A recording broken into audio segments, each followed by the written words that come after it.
Donar un libro es un hecho de paz y una oportunidad para que nuevas historias, otras historias, lleguen a los territorios más afectados por el conflicto armado y la inequidad en Colombia.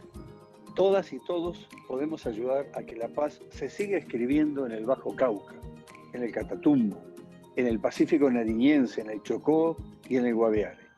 Territorios que sufren graves tragedias a causa de la violencia armada.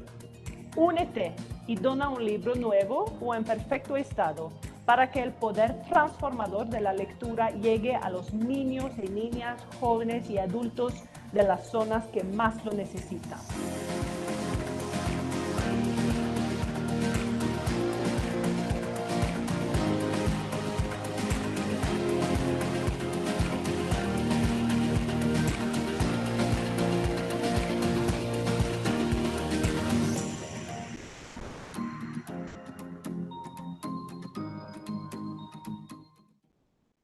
Bienvenidos a la Feria Internacional del Libro de Bogotá. Imaginemos y vivamos juntos esta historia.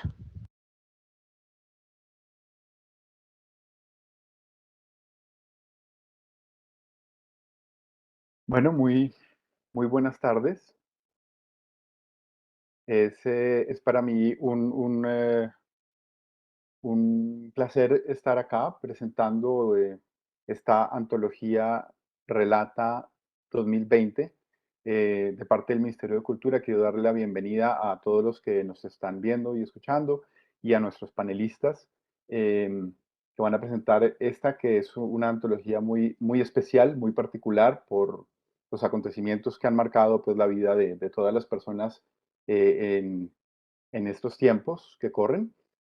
Y sin más preámbulos, quisiera darle la palabra a Juan Fernando Incapié, quien va a estar moderando esta mesa y quien fue el editor de esta antología que ya se encuentra disponible en la página del ministerio y donde la podrán descargar y leer y consultar y disfrutar.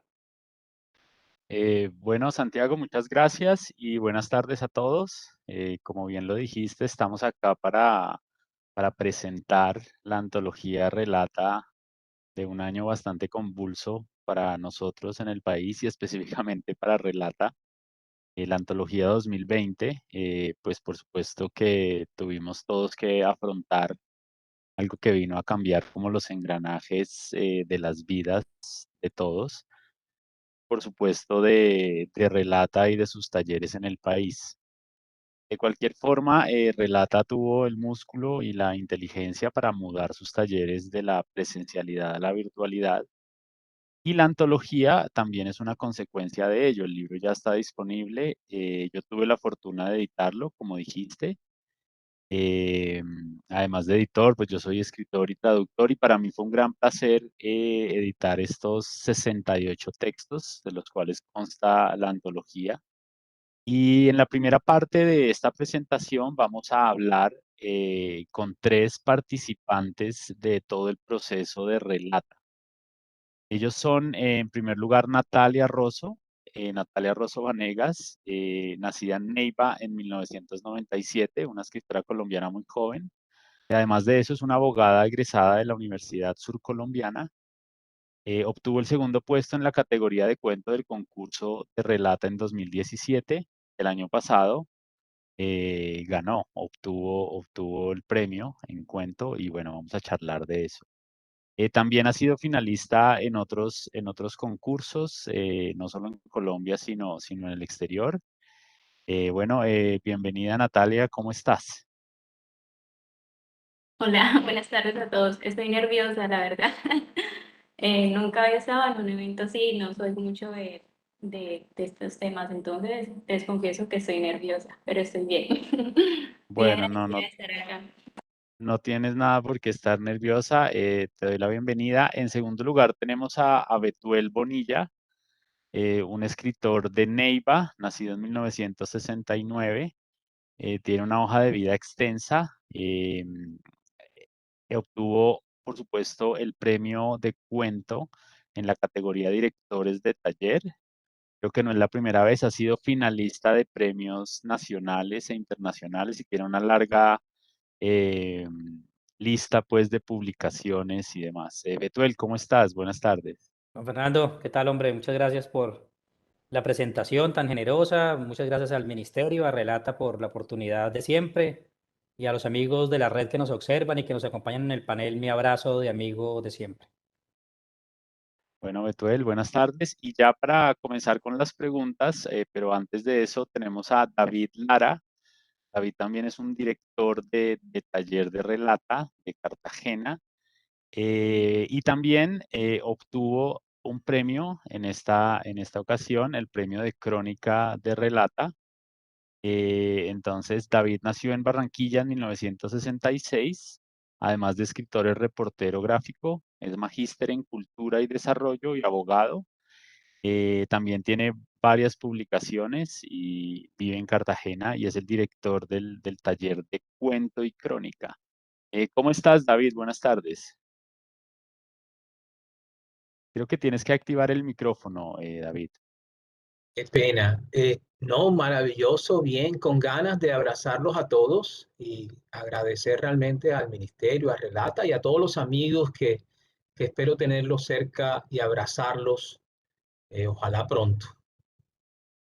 Ok, bueno, bienvenidos pues. Y vamos a comenzar con una primera pregunta que es para ustedes, para los tres. Y es, hay gente que sostiene que el escritor no tiene nada que aprender dentro de un salón de clases, ¿verdad? Esto es como una corriente. Y de hecho en nuestro país los talleres son relativamente nuevos. ¿Ustedes qué piensan de esta frase? Y si nos pueden hablar de su experiencia, por favor, en el taller Relata del que fueron parte en 2020, Natalia. Si quieres comenzar con esa pregunta, por favor, y buenas tardes otra vez. Bueno, yo creo que sí es necesario tener una guía mm, de, de alguien que haya recorrido ya antes el camino por uno, ¿no? En mi caso, pues uno tiene esa función de escribir, pero nada más. Creo que cuando uno empieza a escribir se da cuenta que a veces es muy básico con ciertas cosas que se narra o es ser repetitivo mucho con el lenguaje. Y creo que siempre es necesario de un otro que le enseñe a uno.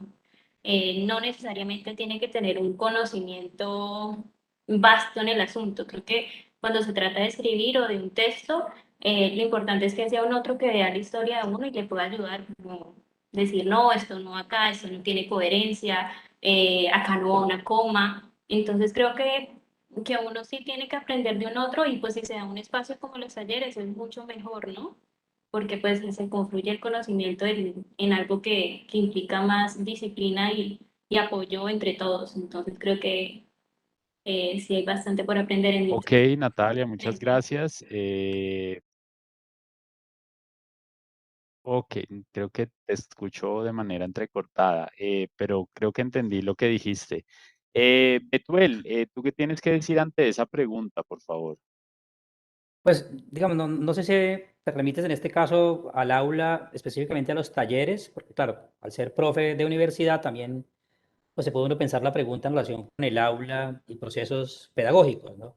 Pero supongo que te refieres estrictamente a la red, digamos, más allá de esa corriente adversa a los talleres, ¿no? A la idea de que el taller forma, y más bien propugnan por un aprendizaje personal y a veces un talento casi que innato. Yo siempre remito a ese libro de Vargas Llosa, que es El pez en el agua, en donde Vargas Llosa deja ver lo que es hacer un taller personal, ¿no? O sea, él dice, por ejemplo, viajé a España y a tal escritor le aprendí esto, viajé a París y a Sartre, aprendí esto y leí a Faulkner y con Faulkner aprendí lo que era el punto de vista, el escamoteo narrativo, y hace todo un listado de los aprendizajes, pues eso es lo que hacemos en los talleres, ¿no? Solamente que Vargas Llosa lo hace de manera autodidacta, digamos, tiene las luces suficientes, la disciplina suficiente para a partir de una vocación genuina de ser escritor, pues ir puliendo gajes del oficio a partir del aprendizaje con los maestros. De alguna manera, en el taller lo que hacemos es acortar, ¿no? O sea, se supone que a partir de lo que dice Natalia, pues hay un tallerista, un director que tiene unas lecturas adicionales por un asunto meramente de edad. Soy más viejo y he leído más por una relación cronológica.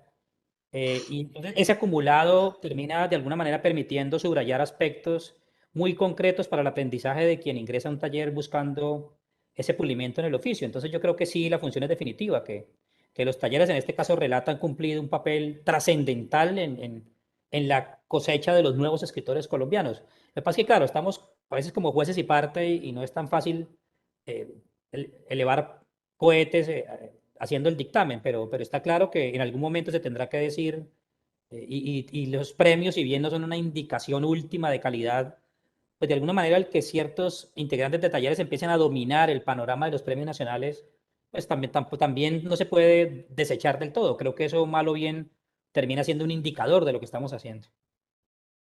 Ok, sí, Betuel, lo digo porque seguramente cuando tú dabas los primeros pasos en la escritura, sé que para mí fue así, no había, digamos, el auge que hay ahora, o sea, había, si acaso, el taller de escritores de la Universidad Central y nada más. Ahora un autor como, o una autora como Natalia tiene la posibilidad de incluso elegir. Hay talleres relatas, hay diplomados, hay maestrías en todas las universidades. Es decir, esa ola ha llegado para quedarse.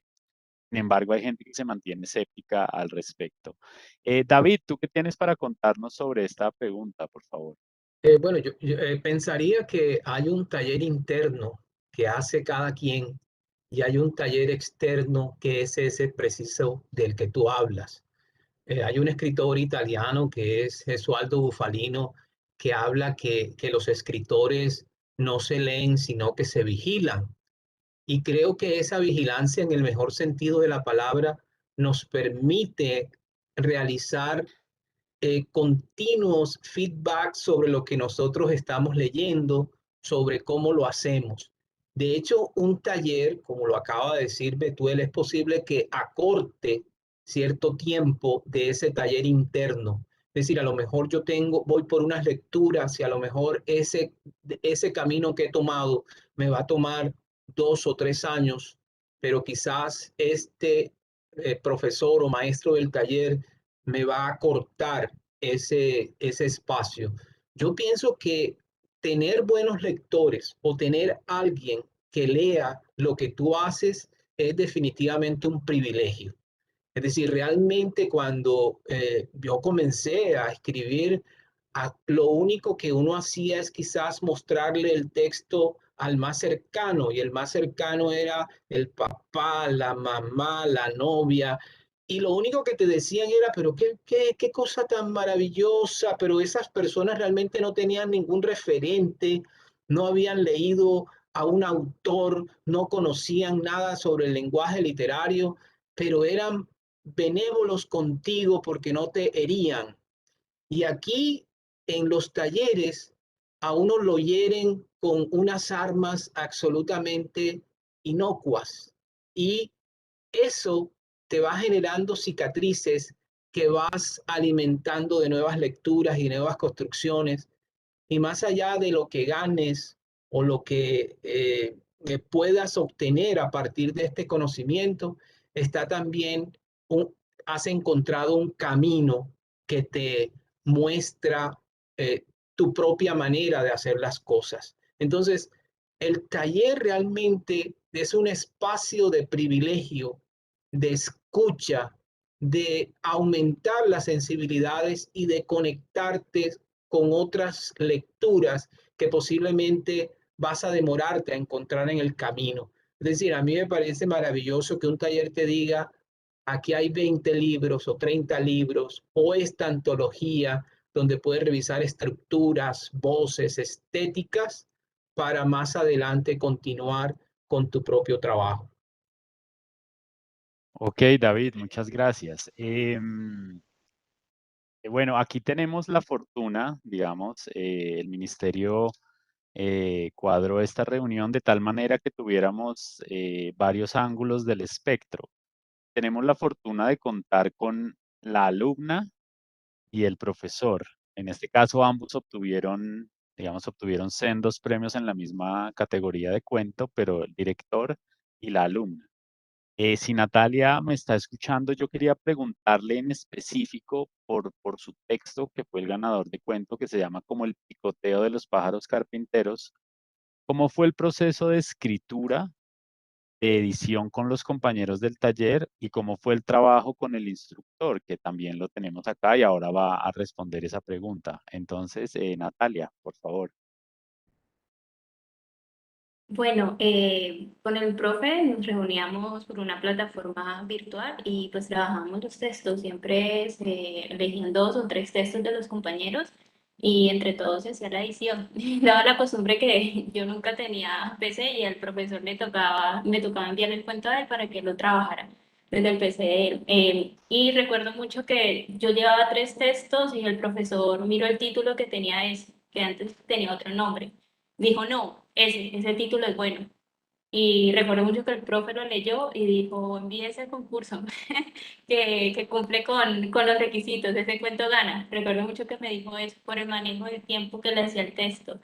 Y siempre pues, mi profe corrige, creo mucho imágenes, pues además de purificar las comas, puntos, los posesivos, las palabras repetitivas o las imágenes que como que no van, pule mucho eso.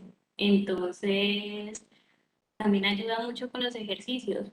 En el concurso de relata, que en el segundo puesto en el año 2017, que fue con la lavandera, también el profe propuso un ejercicio que era sobre que el texto nos dijera una emoción. A mí me tocó la ternura.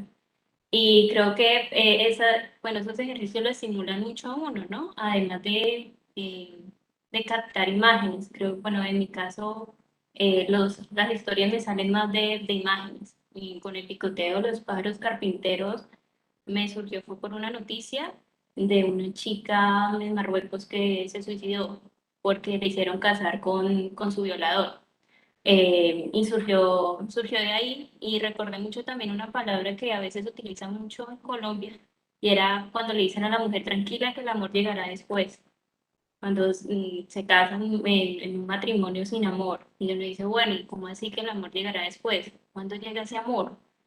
Entonces, bueno, de ahí surgió la historia que pues escribí y pues el profe tuvo voz de profeta. Él, me acuerdo mucho, dijo, ese cuento sirve para concurso. No sé si... Oye, Natalia, ¿hu- ¿hubo alguna recomendación de tu profesor o de tus compañeros que no atendiste? O sea, un detalle. No sé si hubo algo o a todo le hiciste caso a tu profesor. Bueno, creo que me faltó decir, pues que en el taller, pues además del profe de Tuel, también hay varios compañeros que hacen el apoyo, es una red de apoyo grande, donde uno pues también por interno se envía los textos con los compañeros, ¿no? Y creo que cuando uno habla de tallereo y habla de escribir, tiene uno que dejar al lado el orgullo, porque creo que uno a veces tiene mucho orgullo al escribir. Y creo que un texto es una pelea con uno mismo, el decidir que lo que yo quiero contar y esa imagen que me parece súper linda no va, porque no va con la historia. Eh, entonces, el- creo que a veces hay cosas que a uno dice, no, esto lo dejo porque es una licencia que me quiero dar yo como autor, pero casi siempre suelo acatar tanto las orientaciones del profe como también la de los compañeros, porque como les digo, es un otro, creo que una historia no es para uno, si uno quiere algo para uno mismo, pues hace uno un diario y dice qué lindo escribo yo y me siento muy bien con las imágenes que creo, pero para escribir cuentos es para contárselo a alguien más, comunicarle a alguien más, y si ese otro no lo entiende, pues quizás no estoy haciendo bien. Entonces, en lo posible se trata de acatar lo que dicen los compañeros, porque sirve. Ok, y Betuel, pasando a tu visión sobre todo esto, ¿cómo fue el trabajo con ese texto, si lo recuerdas? Y otra pregunta más como a otro nivel, ¿hasta qué punto debe intervenir el director del taller o el instructor en los textos de sus alumnos? ¿Y hasta qué punto es responsable de los mismos? ¿Tú qué opinas sobre esto? Digamos, con Natalia se hizo pues el mismo trabajo que se hace con todos los compañeros. Digamos, yo insisto mucho cuando se presenta un texto que lo primero es antes de entrar a que opinen sobre las correcciones, porque a veces la gente se queda por los bordes, ¿no? Entonces, no, que le faltó una coma, que ese punto no iba. Eso no, o sea, ¿para qué nos gastamos en eso si el texto no merece nada? Entonces, lo primero es, venga, ¿cómo les parece el texto? Háganle preguntas al texto. Casi siempre la gente por miedo al ridículo, entonces, no, buenísimo, y no lo entendieron, ¿no? Entonces, ¿qué entendió? No, yo uno entiende una cosa, el otro entendió otra, el otro entendió otra y ninguno entendió el texto. Entonces, venga, pregúntenle al texto, sean sinceros, díganle, no entendí, aquí no entiendo qué es lo que quiere decir, no entiendo este personaje que hace en la historia, qué función cumple. Entonces, casi siempre les pido que se concentren en la metáfora, es decir, en el valor de la historia. Si el valor de la historia pasa, entonces le entramos al trabajo de edición. Los otros, control y se van, ¿no? Suprimir, listo, síguelo intentando, pero nos quedamos con estos dos o tres que efectivamente tienen un norte claro, porque los otros habría que casi que partir de cero. Quitémoslo y cuál es la idea y escribamos. Y pues no es tampoco esa la idea con lo que tú planteas, Juan Fernando, ¿no? O sea, no se trata de quítense y yo escribo la historia, porque no es eso, o sea, quito la autoría, ¿no? Más allá de que la idea genuina provenga de una persona u otra. Entonces, con Natalia hicimos exactamente eso cuando ya la metáfora del texto era deslumbrante.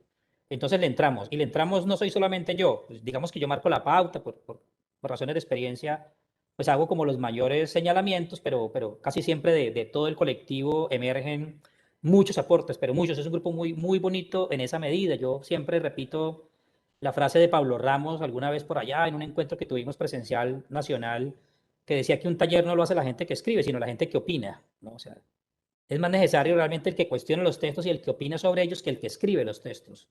Eso para mí fue como un credo y ahí me lo aprendí y lo aplico al dedillo. Entonces, digamos que esa fue como lo que ocurrió. En relación con la intervención, lo que un poco ya decía Natalia, yo intervengo todo eso, sobre todo me detengo mucho en las imágenes, evito los clichés, bueno, busco la síntesis, empiezo a trabajar sobre los personajes, que efectivamente estén bien organizados, que se muestren, no que sean simplemente una construcción marioneta del autor, sino que efectivamente tomen vida. Y eso es lo que se hace, y se hace un trabajo de intervención directa. Nosotros hemos tenido la fortuna en Relata, Neiva, de que llevamos 3 años consecutivos con los premios en categoría asistente.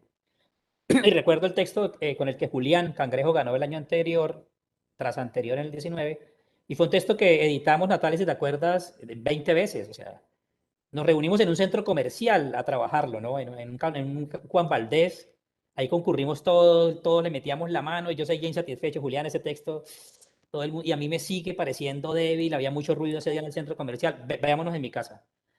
Y de otra vez, otra edición. Ese texto fue, y es un texto de 2 paginitas, pero fue hiper corregido, ¿no? Entonces, pero siempre la metáfora central la pone el autor. O sea, yo me muevo por los escenarios de la corrección posible, pero sin afectar el alma del texto, porque eso ya sería apropiación indebida de bienes. Ok, ok, Betuel. David, te tengo más o menos la misma pregunta, pero en el caso de tu taller y de incluso pues de ti mismo como escritor y como persona que ha incursionado en otros géneros, veo que tu taller y eso hace parte, digamos, de la riqueza que ofrece Relata, tu taller de entrada dice cuento y crónica, o sea, son dos géneros distintos. Y usualmente el instructor se encuentra con niveles muy disímiles en sus alumnos. Hay unos que están mejores que otros. Finalmente todos están para aprender, ¿verdad? Pero entonces, ¿cómo lidias con eso, con la disparidad que hay entre los alumnos? Y en el caso específico de tu taller, son cosas distintas un texto o un cuento a una crónica, seguramente también tienes poetas. ¿Cómo llevas todo eso? Es la pregunta. Gracias Juan por esa pregunta. Realmente es un trabajo de lenguajes, es decir, el lenguaje del cuento y la estética del cuento es una, y la manera como se trabaja también. Igual sucede con la crónica. Yo he transitado, digamos, ambos géneros. De hecho, hace un par de años, un par de años no, hace un par, bueno, la pandemia nos ha fracturado estos tiempos.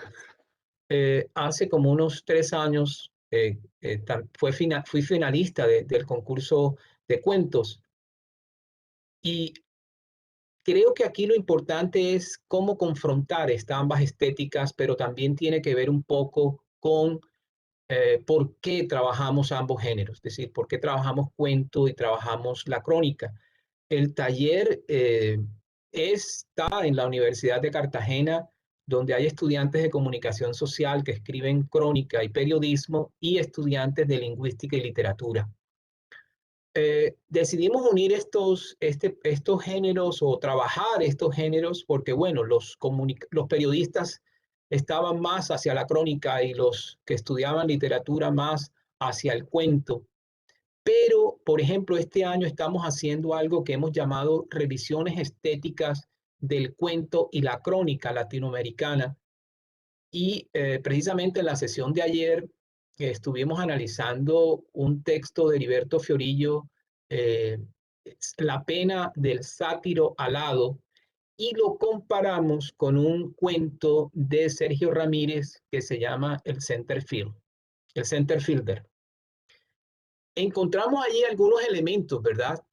Pero el trabajo, es decir, realizar el trabajo, lo que implica de un reportero ir a buscar la fuente, verificar, reconstruir, a veces no se hace en el ambiente de la ficción. Pero investigar la ficción también implica buscar unos elementos de construcción narrativa que impliquen una historia que no tenga esas fisuras de las que ahorita hablaba Betuel. En ambos casos, siempre trabajamos lo que nosotros llamamos la hiperescritura. Es decir, esto tiene que pasar por unas revisiones, unas relecturas, tiene que pasar por unas confrontaciones. Y la crónica, por supuesto, se revisa con estos elementos y el cuento se revisa con sus elementos. Luego, implica para mí que mi formación es fundamentalmente en el ámbito periodístico. Me gradué de un programa de periodismo, pero a veces pequeños elementos de la realidad son posibles en la ficción porque ya no podemos hacer la reportería. Voy a citar un corto ejemplo. Yo estuve en una región donde una vez una señora me dijo, es que aquí no podíamos salir ni a orinar en las noches. Esa fue la frase. Y a partir entonces de allí yo decido construir un cuento, porque escribir una crónica sobre la señora implicaría estar con ella, preguntar para reconstruir ese hecho. Entonces, ambas estéticas están muy ligadas, por supuesto, al trabajo de investigación y están muy ligadas al trabajo de la hiperescritura y están ligadas mucho al trabajo de la revisión y al final es un gran esfuerzo, ¿no? Construir, reescribir, pero representa un reto mucho más amplio para mí por, por ir como en dos ríos, ¿verdad? Que nunca se van a encontrar. Ok, David, muchas gracias. Muy, muy completa y muy interesante tu respuesta. Ahora quiero ir con Natalia nuevamente, ya metiéndonos en tu texto, que es el texto que abre la antología. Es un texto, tú ya lo anunciaste, y digamos que ya yo te iba a preguntar cómo lo concebiste, pero ya dijiste que fue a raíz de una noticia que leíste de algo que había sucedido en Marruecos. Pero más allá de eso, el tema es sobre una mujer, como muchas mujeres, reprimida y dominada por digamos, los mandatos del patriarcado. Em, ¿Tú crees, si esta es la pregunta, que la literatura tiene alguna responsabilidad moral? Y en un contexto más amplio, ¿para qué sirve la literatura? Una pregunta, ¿y para qué te sirve a ti en específico, Natalia? Bueno, creo que realmente sí es una pregunta compleja y muy controversial, ciertamente, porque sí, la escritura, la literatura es utilizada como un instrumento social. Que se haga con intención o no es algo distinto. Yo siempre he dicho que, empezando, todo lo que hace el humano es humano. Entonces, darle un sentido moralista o avergonzarse uno por lo que escribe o de alguna temática en especial, creo que no viene al caso.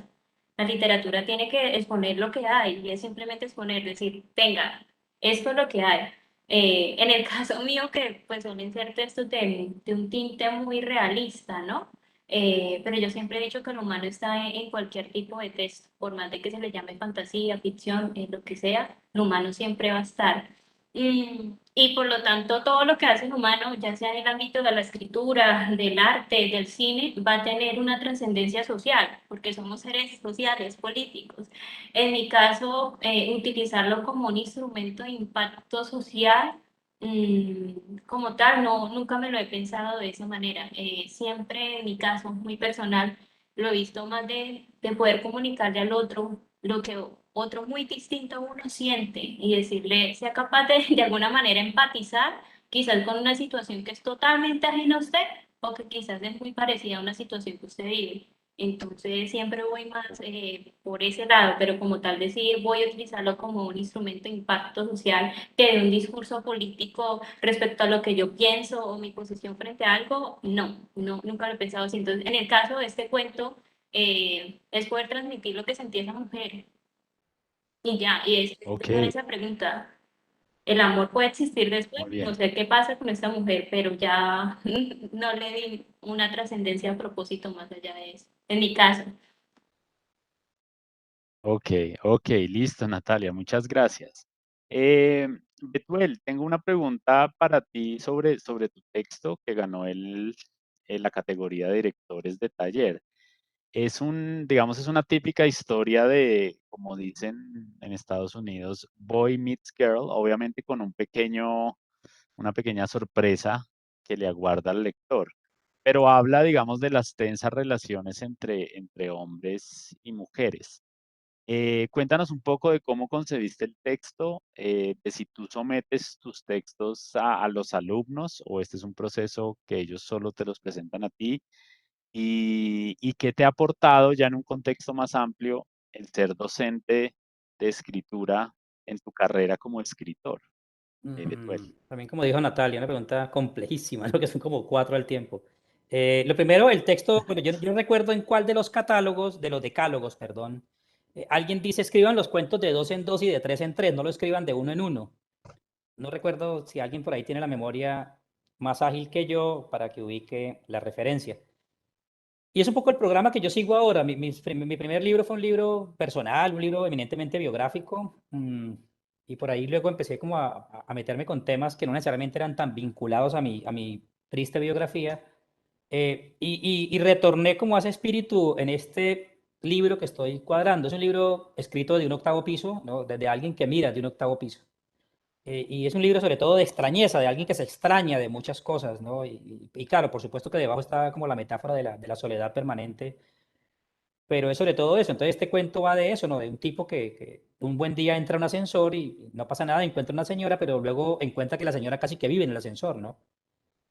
Y al tipo le parece muy extraña esta señora, ¿no? Muy solitaria, y resulta que en el fondo el solitario es él, ¿no? O sea que y encuentran a esa señora en el ascensor y esa vida, y él casi que traslada también su existencia al ascensor para sentirse acompañado por ella. Hay otra historia, por ejemplo, que es la de también, casi todas tienen como un disparador en la vida real, pero necesariamente no cuentan la realidad.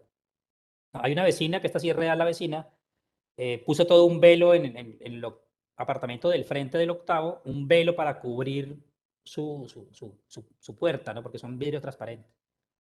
Y yo supuse que lo hacía para ocultarse de hacer ejercicio, porque hace mucho ejercicio en casa. Y no, ella cierra el vidrio y sale a hacer ejercicio al balcón, ¿no? Entonces yo decía, pero ¿esto qué es? O sea, cosa tan rara, ¿no? O sea, protege de adentro y además también vive como sola. Entonces, o sea, como todas esas excentricidades son las que terminan de alguna manera dando pie a estas historias, que son historias de esas, de un tipo que está fisgoneando casi en la perspectiva del hombre que mira de Moravia desde un lugar, ¿no? Y se extraña y es probable que desde afuera lo estén viendo a él como el extraño, ¿no? El que está mirando todo el tiempo hacia afuera. Y creo que, claro, mi experiencia literaria se ha nutrido mucho, mucho de ser profe, porque es que la docencia, así digan lo contrario, quienes a veces abogan por el empirismo absoluto, da elementos. Yo tengo una conferencia montada en YouTube sobre tiempos narrativos, que es todo un despliegue de todas las posibilidades que se utilizan en términos de utilización de tiempos para construir historias, y todo eso nutre, todo eso finalmente detenerse en qué es una escena, en cómo puedo hacer un cuento en ralentí, en cómo puedo hacer un cuento con aceleración, desaceleración narrativa, todo eso empieza a entrar en la memoria creativa de uno y luego sale cuando, claro, no sale tan deliberadamente, es decir, no es que yo diga, bueno, ahorita voy a hacer una, pero todo eso se va incorporando y va engrandeciendo y ensanchando la capacidad creativa, ¿no? Entonces yo sí creo que es definitivo. Y bueno, no comparto con el grupo porque siempre parto como de una modestia un tanto hipócrita, pero soy muy malo para leer mis textos, no me gusta leerlos en voz alta. Creo que los textos están escritos para que los lean en el libro. Y tampoco me gusta llenar el espacio del taller con textos míos, me parece un abuso, una pérdida del tiempo que es para ellos. Entonces, o sea, como que ese clásico director que el taller es mío y yo entonces cada espacio leo un cuento mío y yo soy muy bueno, no me gusta tanto. Pero de ellos, pues tengo dos o tres que pasan al papel de ser alumnos de taller y son realmente amigos, ¿no? En los que tengo absoluta confianza y a ellos les comparto. En los últimos ya no los he compartido, la verdad, porque ya ando muy ensimismado, un poco ya venía con el síndrome de Walden y, y entonces de hecho ese texto fue una apuesta total, porque era un registro muy distinto a lo que yo venía haciendo. Yo dije, bueno, voy a lanzar con este libro tan distinto, venía de una voz infantil, con problemas cognitivos, a una voz de un tipo reflexivo, adulto. Y decía, ese registro no me va a salir. Y enviarlo fue una manera de intentar eh, poder evidenciar, digamos, si el registro casaba con la apetencia de un lector, y por eso fue tan satisfactorio, digamos, que el jurado hubiera, sobre todo, conceptuado, ¿no? La idea que puso en el fallo del concurso. Hey, Betuel, muchas gracias. David, ahora tengo una pregunta y pues es un complemento de lo que ya te había preguntado.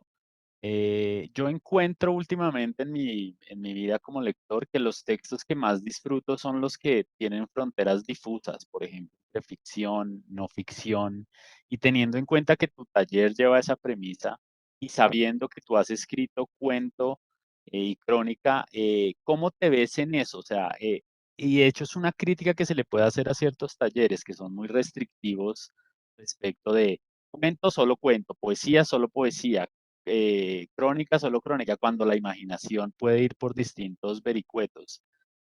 ¿Tú cómo te ves desde la perspectiva del director de taller y también como escritor de ambos géneros? Y por último, ¿qué podemos esperar de ti? ¿Qué nuevos proyectos tienes? Y esto, David, una pregunta también igual de compleja que las anteriores. Bueno, Juan, tú haces unas preguntas como para escribir una tesis de doctorado, pero voy a intentar resumirlo de la siguiente manera. Este, para no extenderme tanto, yo lo voy a remitir a dos textos o dos ensayos que yo tengo. Uno se llama Investigar la ficción. Eh, es un texto que publicó en su momento la revista de la Universidad de Antioquia.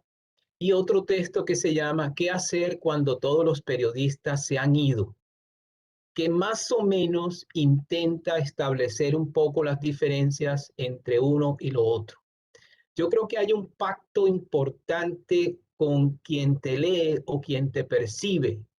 Es decir, el lector no puede encontrar en la crónica como elementos de la ficción o ficcionar la realidad, porque es que la realidad en sí misma a veces parece de ficción. Y la historia de ficción tiene que llegar a unos altos niveles de construcción que la realidad que se crea, la construcción de esa realidad, no encuentra nada que pueda llegar a refutarla. Un poco ese concepto de la falsabilidad de Popper. En mi caso,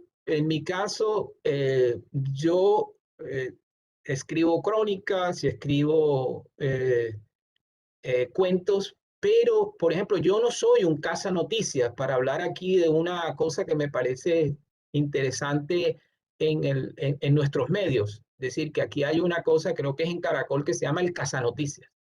Yo no soy un noticias, ni ando cazando noticias, sino yo estoy esperando precisamente que todos los periodistas se vayan para yo comenzar entonces a vivir esa realidad de este sujeto, como es el caso de la crónica de Andrés Narváez, una persona a quien yo conocí en 1997, luego lo vi ganando algunos festivales de música de gaita como compositor, pero después lo vi postrado en una clínica porque había sufrido un atentado eh, porque estaba defendiendo una tierra que la habían apropiado y que hoy está en litigio.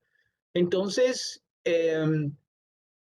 uno tiene que definitivamente respetar las estéticas de cada género y es lo que de una u otra manera intentamos o intento hacer. Es decir, cuando me meto en la crónica, estoy con el personaje, vivo con el personaje. Fíjate que este personaje en medio de la pandemia me dice que va a comenzar un cultivo de ñame.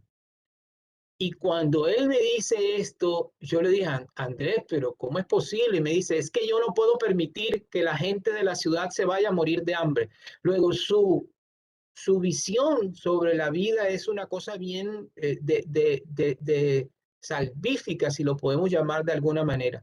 Me fui con él a cultivar ñame, me fui con él a sembrar ñame y comencé a escribir, porque yo siento que hay un periodismo que no vive con la gente, sino vive de la gente. Es decir, se apropia.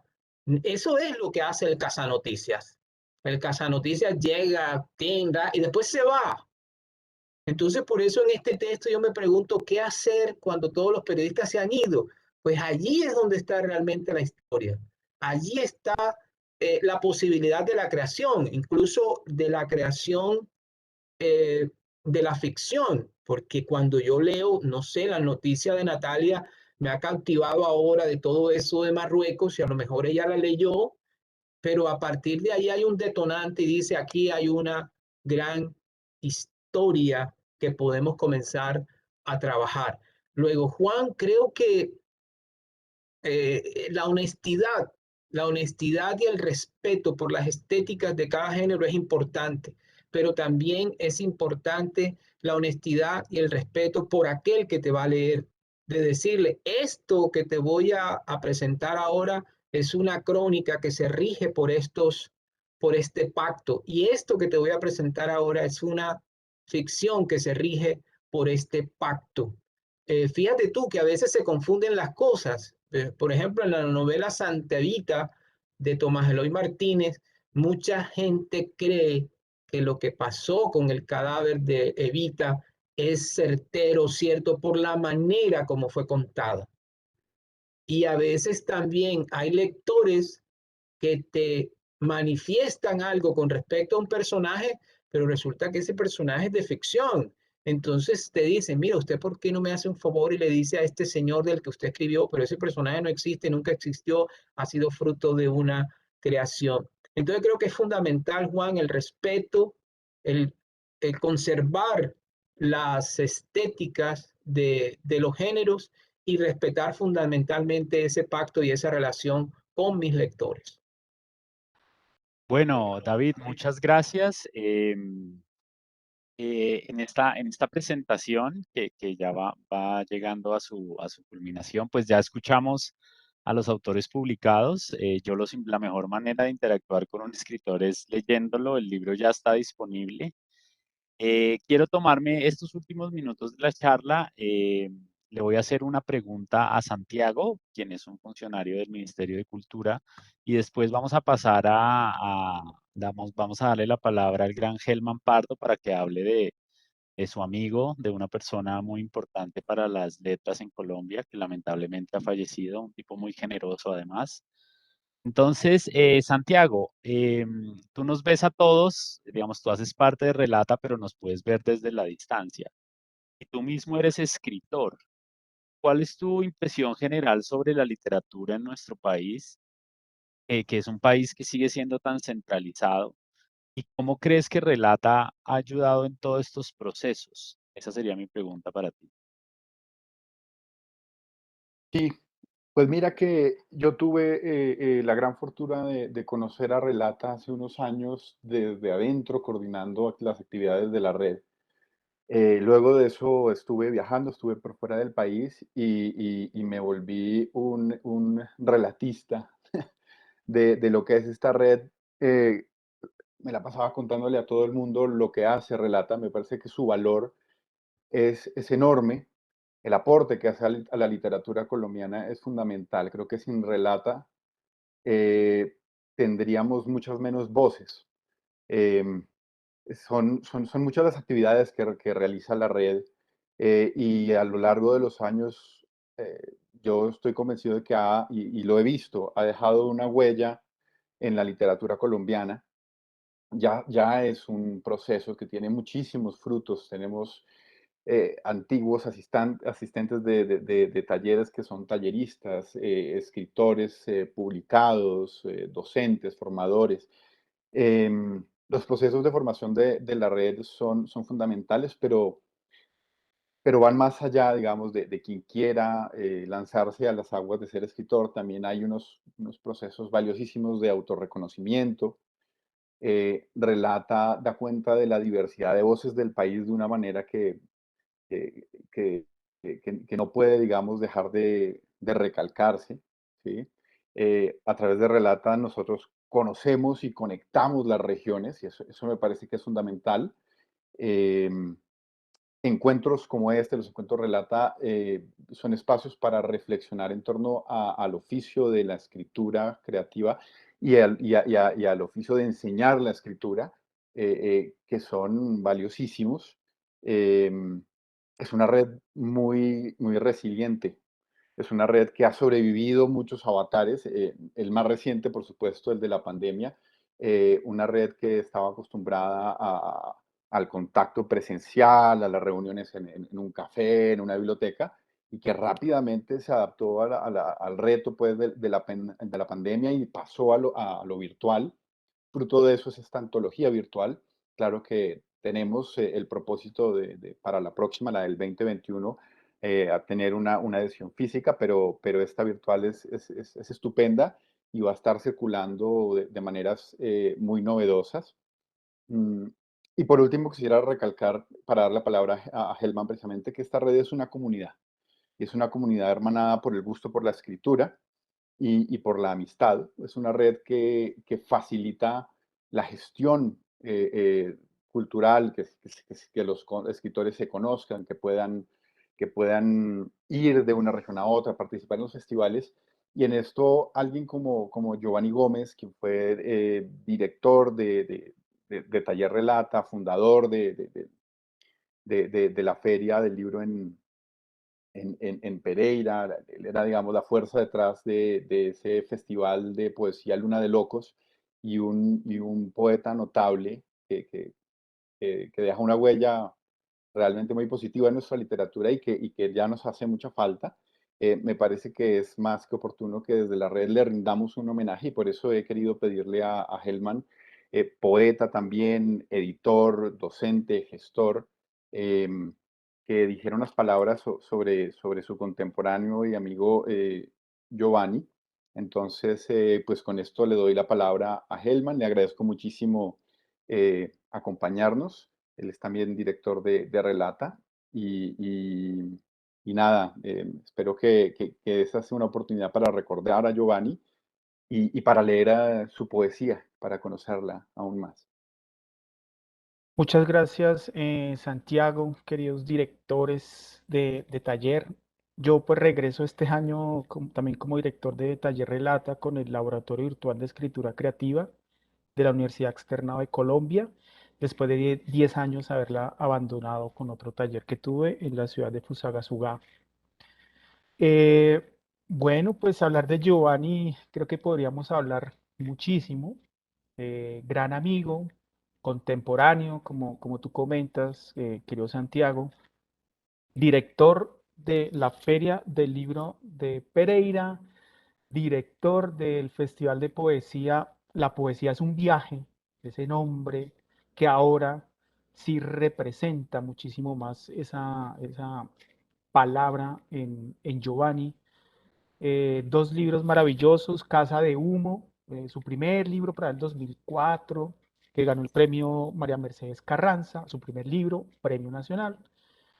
Y otro libro, Palabras que saben morder los sueños, que salió hace 2, 3 años en Valparaíso Ediciones. También fue traducido por el gran poeta Emilio Coco al italiano. Poeta completamente amoroso, siento que esa es la palabra. Director, bueno, es que fue tantas cosas y así es tantas cosas, Giovanni, que nos quedamos cortos. Director de esta fantástica revista, Luna de Locos, que simplemente tú te la encontrabas y tú ya tienes este número, ya lo tienes como con esa preocupación, con ese amor. Y yo solía decirle, así lo tuviera, no, no lo tengo, y volvía y me lo transmitía. Entonces, creo que el adjetivo, si se puede decir, de Giovanni, su característica principal es el amor, ¿no? Un poeta demasiado amoroso, te abrazaba, con una sonrisa siempre. Cuando él me invitó en el 2014 al Festival Luna de Locos en Pereira, él es bogotano, ¿no? Pero pues se trasladó hace muchos años a Pereira, sobre todo para dirigir y para creer en esto que es la poesía, la palabra, la literatura. Eh, Fue muy, muy cariñoso, siempre preocupado por todos, siempre ahí al frente, a pesar de los múltiples colaboradores que estaban allí apoyando su labor, siempre preocupado porque cada uno de los encuentros saliera lo mejor posible, preocupado incluso por nuestra alimentación, por cosas que tal vez alguien más podría coordinar, ¿no? Pero él estaba al frente de todo esto. Eh, bueno, la última vez que lo vi fue en la Feria del Libro, la última Feria del Libro presencial que tuvimos en el año 2019. Él no solía pues tomar, muy juicioso, y nos encontramos por allí con algunos amigos y decidimos entrar a un bar cerca a la feria, y él se tomó media cerveza y duramos como 4 o 5 horas hablando. Entonces eso habla también, al siguiente día tenía que irse, tenía que regresar. Entonces uno cuando está como en esos trotes de la vida, pues simplemente quiere quizá descansar, pero no, él se quedó con nosotros hasta el último instante. Entonces recuerdo como esos diálogos que tuvimos, la preocupación también por qué más hacer, ¿no? Un hombre completamente activo. Entonces nos tomó por sorpresa a todos sus amigos. Yo supe el jueves, me llamaron que pues él estaba un tanto delicado, pero estable, y 2 días después ya me cuentan muy, muy temprano, el sábado 7 de agosto, que ya no estaba entre nosotros. Una gran pérdida realmente para la poesía, para los talleres Relata y claro, para sus alumnos que han llorado su ausencia.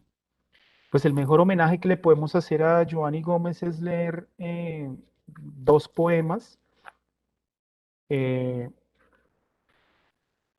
Él publicó poco realmente, pero escribía demasiado, ¿no? Entonces, desde ese ámbito intimista, muy cuidadoso también como de cada imagen, la poesía para él realmente era como su religión.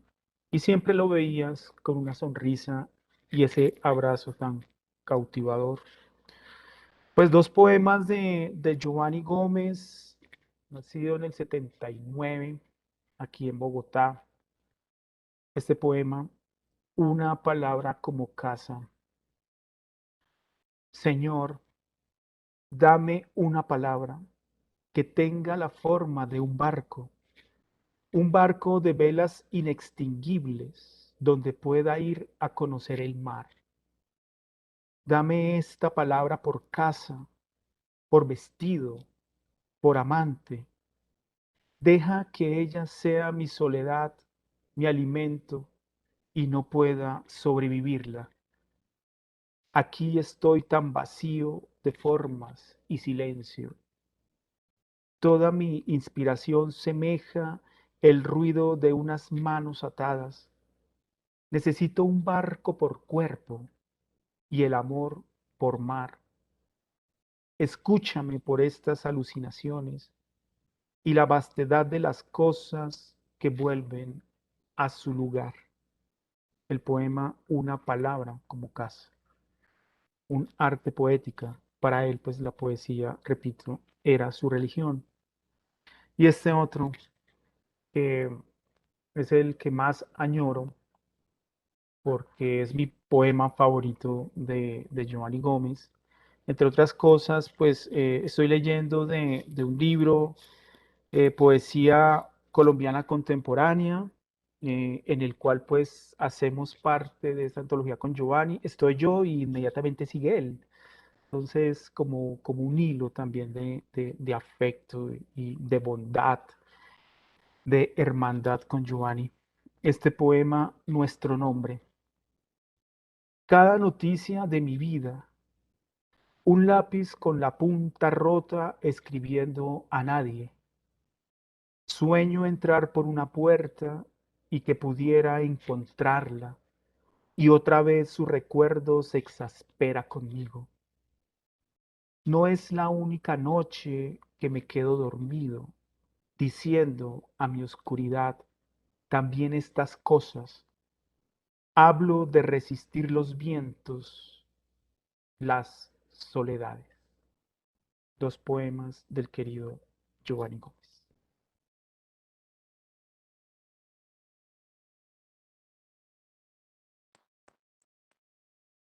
Helman, muchísimas gracias por tus bellas palabras, tus recuerdos y esos dos poemas que son también de mis favoritos. El primero, te cuento que lo he estado leyendo y releyendo en estos días y cada día me parece que es más profundo y es más bello.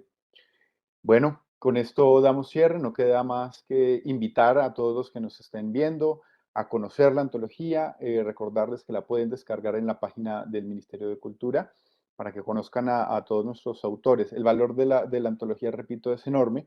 Hoy estuve en la Biblioteca Nacional en un taller de edición comunitaria y sentí realmente una gran alegría al ver a la gente coger este libro, una edición anterior, y cómo lo disfrutaban y lo leían y trabajaban con él, y entonces se da uno cuenta de, de, de, de cómo estas voces de relata están dando vueltas por todos los ámbitos y seguirán haciéndolo, espero, mucho tiempo. Un fuerte abrazo a todos ustedes. Muchas gracias.